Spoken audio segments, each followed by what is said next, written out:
ಒಪ್ಪೋದಕ್ಕೆ ಸಾಧ್ಯ ಇಲ್ಲ. ನಾವು ಭಾರತೀಯ ಜನತಾ ಪಾರ್ಟಿ ಏನಾದ್ರು ಹೇಳಿಕೆನ ಕೊಟ್ಟರೆ ಇವು ಕೋಮುವಾದಿಗಳು ಅಂತೇಳಿ ನಮಗೆ ಬಣ್ಣವನ್ನು ಕೊಡುವಂಥ ಕೆಲಸ ಮಾಡ್ತಾರೆ.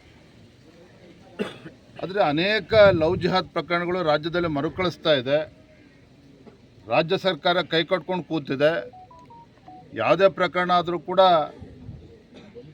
ಇದಕ್ಕೆ ಬೇರೆ ರೀತಿಯ ಒಂದು ತಪ್ಪು ಮಾಹಿತಿನ ಕೊಡುವಂಥದ್ದು, ಪ್ರಕರಣಗಳ ಮುಚ್ಚು ಹಾಕುವಂಥದ್ದು, ಇದರೆಲ್ಲದ ಪರಿಣಾಮನೇ ನನ್ನೂ ಕೂಡ ಯಲ್ಲಾಪುರದಲ್ಲಿ ಇಂಥ ಘಟನೆ ನಡೆದಿರುವಂಥದ್ದು. ನಾನು ಮುಖ್ಯಮಂತ್ರಿಗಳೇ ವಿಶೇಷವಾಗಿ ಸಂದರ್ಭದಲ್ಲಿ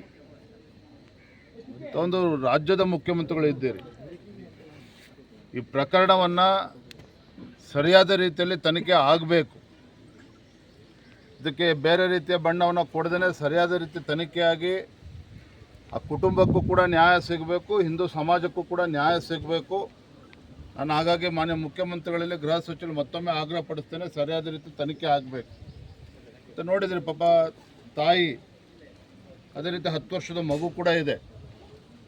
ಕಾನೂನಾತ್ಮಕವಾಗಿ ಯಾವ ರೀತಿ ಪರಿಹಾರವನ್ನು ಕುಟುಂಬಕ್ಕೆ ಕೊಡಬೇಕು ಅದನ್ನು ಕೊಡಲೇಬೇಕಾಗ್ತದೆ.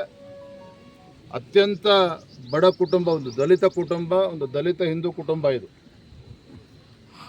ರಾಜ್ಯ ಸರ್ಕಾರ ತತ್ಕ್ಷಣ ಕನಿಷ್ಠ 50 ಲಕ್ಷ ರೂಪಾಯಿ ಪರಿಹಾರವನ್ನು ಕೂಡ ಕೊಡಬೇಕು ಅಂತೇಳಿ ಆಗ್ರಹನ ಪಡಿಸ್ತೇನೆ. ಪಕ್ಷದ ವತಿಯಿಂದ ನಾವು 5 ಲಕ್ಷ ರೂಪಾಯಿ ಪರಿಹಾರವನ್ನು ಕೂಡ ನಾವು ಕೊಟ್ಟಿದ್ದೇವೆ. ಅದೇ ರೀತಿ 10 ವರ್ಷದ ಬಾಲಕ ಏನಿದ್ದಾನೆ ಆತನಿಗೆ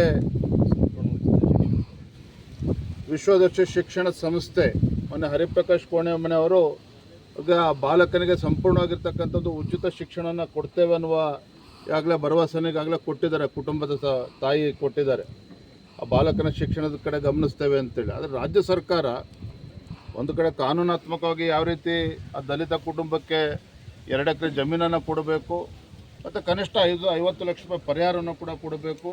ಈ ನಿಟ್ಟಿನಲ್ಲಿ ರಾಜ್ಯ ಸರ್ಕಾರ ತತ್ಕ್ಷಣ ಸ್ಪಂದನೆ ಮಾಡಬೇಕು ಅಂತೇಳಿ ನಾನು ಈ ಸಂದರ್ಭ ಆಗ್ರಹ ಪಡಿಸ್ತೇನೆ.